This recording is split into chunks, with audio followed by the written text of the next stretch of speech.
Okay. So ఇప్పుడు regional ring road proposal అనేది Hyderabad real ఎస్టేట్ని మరింత బ్రైట్గా చేసే పరిస్థితి ఉంటుందా? 100%. మీకు ఒక ఔటర్ రింగ్ రోడ్ వస్తేనే దాదాపు హైదరాబాదు 11 నుంచి 15 కిలోమీటర్ల ఎఫెక్ట్ పెరిగింది. సో ఇంతకుముందు మెట్రో కూడా లేకుండే.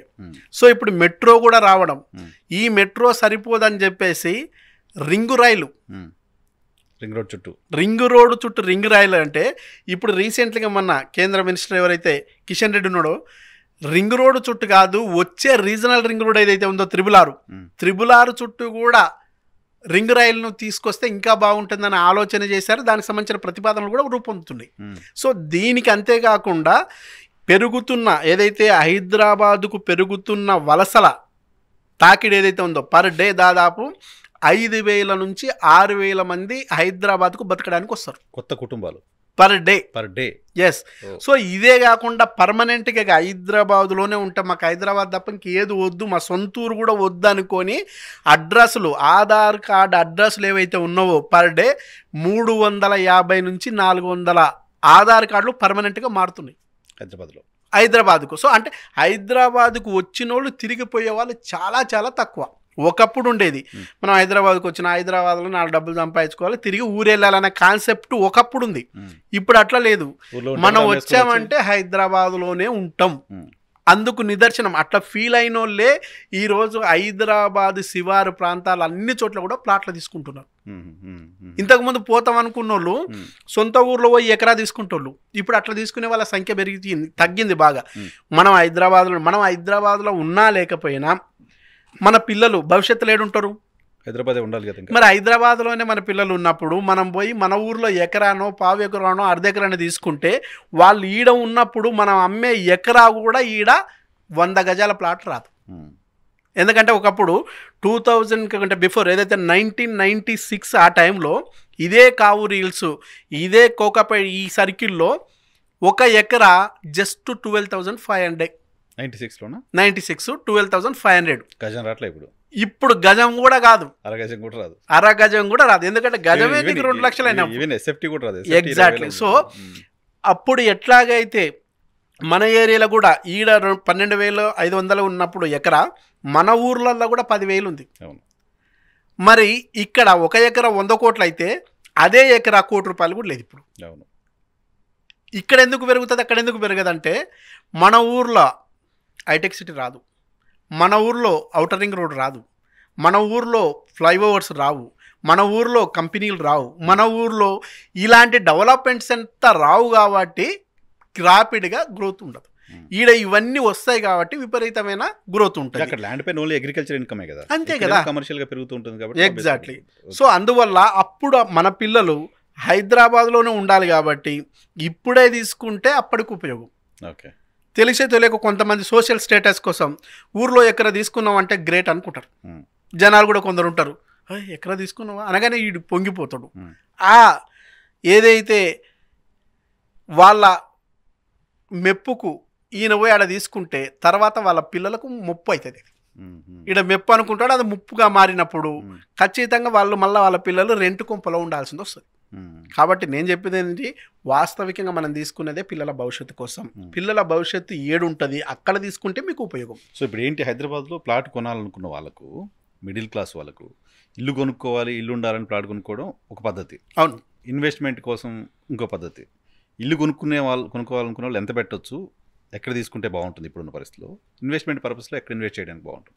ఎగ్జాక్ట్లీ. పిండి కొద్ది రొట్టె, గట్టిగా చెప్పాలంటే మన వాళ్ళు పెద్దవాళ్ళు చెప్పింది ఏదైతే ఉందో, పిండి కొద్ది రొట్టె. నువ్వు ఎంత ఇన్వెస్ట్మెంట్ చేయాలనుకుంటున్నావో ఆ ఇన్వెస్ట్మెంట్కి తగ్గట్టు అన్ని చోట్ల ప్లాట్లు ఉన్నాయి. అవునా? ఎగ్జాక్ట్లీ. మీరు కొందరనుకుంటారు, అరే మన దగ్గర 10 లక్షలు కూడా లేవు కదా, ఏం ఇన్వెస్ట్మెంట్ చేస్తాం అనుకుంటాం. ఖచ్చితంగా 10 లక్షలకే కాదు, 6 లక్షలకు కూడా ప్లాట్లు ఉన్నాయి. అది కూడా షాద్ నగర్ లాంటి ప్రాంతాల్లో కూడా ఉన్నాయి. సో ప్లాట్లలో కూడా ఇది ఓపెన్ ప్లాట్, రెసిడెన్షియల్ ప్లాటా, పామ్ ప్లాటా, లేకుంటే ప్లాట్ పేరు చెప్పి గుంటలు ఇచ్చి మోసం చేసేటోళ్ళు ఉన్నారు. ఆ గుంటలనికి ఎర్రచందనం వేస్తా, శ్రీగంధం వేస్తా, మల్బర్ షెట్ వేస్తా, టేక్ షెట్ వేస్తా అని చెప్తారు. ఎర్రచందనం అనేది ఈ 30 years ఇండస్ట్రీలో ఒక్కసారన్నా ఏ పర్సన్ అన్నా ఎర్రచందనం కొట్టి అమ్మి కోట్లు ఇచ్చిన చరిత్ర ఉందా? అమ్ముకోవడానికి మళ్ళీ పర్మిషన్స్, ఆ పర్మిషన్ దొరక్క అసలు మన నేలకే సెట్ అవ్వదు. ఉమ్, సో ఇటువంటి కూడా అంటే కస్టమరు ఎవరైతే ఇన్వెస్టర్ ఉన్నాడో బీ ప్రాక్టికల్గా ఉండాలి. ఉమ్, సో నీకు ఒకటే గుర్తుపెట్టుకో, నీది కడుపు నొప్పి, ఉమ్. టాబ్లెట్ ఎవడు వేసుకోవాలా? నువ్వు వేసుకోవాలి. నీకు ప్రాబ్లం ఉంది, నువ్వు పర్ఫెక్ట్గా ఎవరి దగ్గరికి రావాలా? స్పెషలిస్ట్ ఎవరైతే ఉన్నారో ఆ స్పెషలిస్ట్ దగ్గరికి వెళ్ళి నీ రిక్వైర్మెంటు, నీ దగ్గర ఉన్న బడ్జెట్ చెప్పు. ఉమ్, నా దగ్గర 6 లక్షలు ఉన్నాయి, ఉమ్, ఈ 6 లక్షల్లో నాకు ఎక్కడ ప్రాపర్టీ వస్తుంది? ఉమ్, సో ఈ 6 లక్షల దానికి కూడా ఎన్ఏ సర్టిఫికెట్ ఉందా, ఎల్పి నంబర్ ఉందా, లింక్ డాక్యుమెంట్ ఉందా, సెక్యూరిటీ ఉందా, మెయింటెనెన్స్ ఉందా, అన్ని అప్రూవల్స్ ఉన్నా లేదా కూడా చెక్ చేసుకోవాలా. ఉమ్, గుడ్డిగా సార్ మీరు ఏదైనా ఇప్పియండి సార్, ఈ కాన్సెప్ట్ వద్దు. ఎందుకంటే ఇవాళ ద ఓనర్, ఉమ్, నువ్వు బెగ్గింగ్ చేయట్లా, వాళ్ళకు ఒక ఆపర్చునిటీ ఇస్తున్నావు, నువ్వు కూడా ఒక అద్భుతమైన ప్రాపర్టీ తీసుకుంటున్నావు. అలాంటప్పుడు నీ సైకాలజీ ఎట్లుండాలా, నీ మెంటాలిటీ ఎట్లుండాలా తెలుసుకోవాలి కదా. ఖచ్చితంగా తెలుసుకోవాలా. తెలుసుకోకపోతే నష్టపోయేది నువ్వే కదా. ఒక ప్లాట్ కొనాలంటే ఏం చూడాలి, ఏమేం చూడాలి? ప్రైమరీగా నీకు అమ్ముతా అని చెప్తున్న పర్సన్ ఎవరైతే ఉన్నారో ఉమ్, అసలు ఆ ప్రాపర్టీ ఆ పర్సన్కి సంబంధించిందా కాదా ఆధార అడుగు. ఆధార్ కార్డు, ఆయనకు సంబంధించిన ప్రాపర్టీ ఏదైతే ఉందో ఆ ప్రాపర్టీకి సంబంధించిన డాక్యుమెంట్ పెడతాడు. ఆ ఆధారు, అమ్ముతున్న పర్సన్కి సంబంధించిన ఆధారు, ఆ డాక్యుమెంట్లో ఉన్న నేము సేమా కాదా అది చెక్ చేసుకో.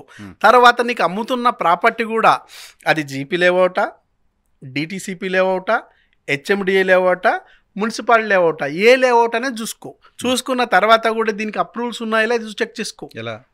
కంపల్సరీ నీకు అప్రూవల్స్ ఉండాలంటే డెఫినెట్గా దానికి ఎల్పి నంబర్ ఉంటుంది. ఆ ఎల్పి నంబరు ఆయన చెప్పేది కాదు, ఆ ఎల్పి నంబర్ నువ్వు డైరెక్ట్ గవర్నమెంట్ వెబ్సైట్లో చెక్ చేసుకోవచ్చు, ఎవరైనా చెక్ చేసుకోవచ్చు. సో అట్లా చెక్ చేసుకోవడానికి నీకు ఇంకా పర్ఫెక్ట్గా నాలెడ్జ్ లేదనుకుంటే ఈసీ చెక్ చేసుకో. డాక్యుమెంట్ నంబరు ప్లస్ ఇయరు తర్వాత ఎస్ఆర్ఓ ఏదైతే ఉందో అది చెక్ చేసుకుంటే ఆ ఈసీ కూడా తెలుస్తుంది. ఆ ఈసీలో మొత్తం లింక్ అంతా తెలుస్తుంది. ఇప్పుడు ప్రజెంట్ ఎవరున్నారో కూడా తెలుస్తుంది.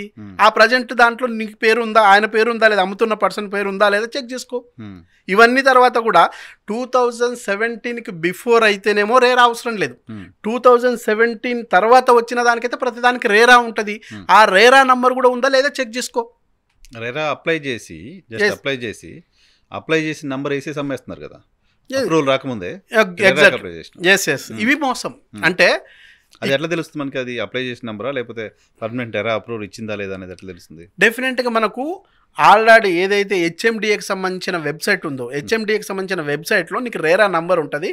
ఆ రేరాకి సంబంధించిన నంబర్ ఏదైతే ఎల్పి నంబర్ అని చెప్తున్నారో ఆ ఎల్పి నంబర్ ఎంటర్ చేస్తే రేరా అప్రూవ్డ్ అయిందా కాలేదా, పెండింగ్లో ఉందా లేకుంటే ఇనిషియల్ దశలోనే ఉంది తెలిసిపోతుంది.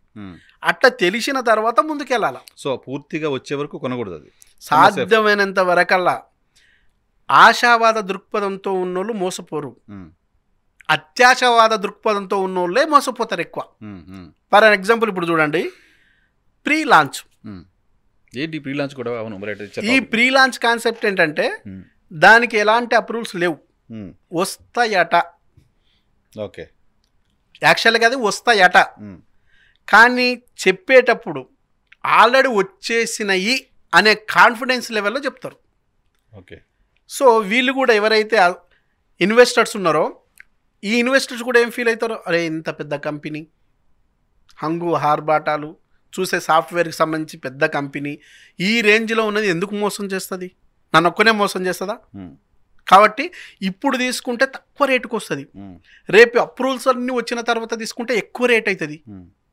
మనం ఇప్పుడు తీసుకుంటే అప్పుడు లాభం పొందుతా కదా, అంటే అప్రూవల్స్ రాగానే మన రేట్ ఇంత పెరిగింది కాబట్టి మనకి హ్యాపీ కదా.